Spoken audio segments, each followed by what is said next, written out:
先來看這新竹棒球場是開12億來改建，不過說因為這場地問題已經停用3個多月的時間。即馬市政府對外公布目前呢已經完成畫圖啊，過來是準備用這人工的草埔。那照這進度來看，上緊在今年8月就當正式完工對外開放。11月到1月之間來做一個主要開挖，那開始的清運廢棄物是從1月中到3月中。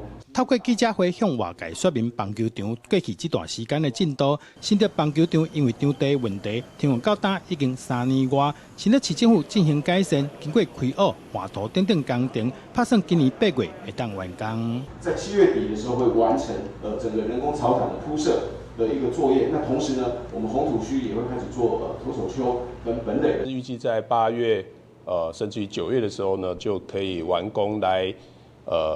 啟動這樣的一個球場的一個使用哦。近期的一個規劃裡頭來講，我們會先以3級棒球，甚至於這個成棒的一個比賽呢，來作為我們啟用之後的一個安排。不過有議員指出，民眾真無簡單在等着棒球場重新開放，不過按照目前市府規劃，還要等幾啊年再去找職業球隊合作，也就是講新竹市民這兩當無法度在新竹看到職業棒球比賽。未來這個2、3年之後呢，才會來跟職業球團來洽談合作，等於幾乎可以確定哦，明後年還是沒有辦法在新竹看到職棒賽事。我想這完全無法讓大家接受。我認為哦，市府在確認新竹棒球場場地無虞之後呢，就應該積極跟中職來洽談哦，職棒賽事哦。市府回應主要是因為球場才拄完工，確認場地完全無問題了，再當正式舉行比賽，一切攏是以球員安全做上重要的考量。記者杜君和新竹報道。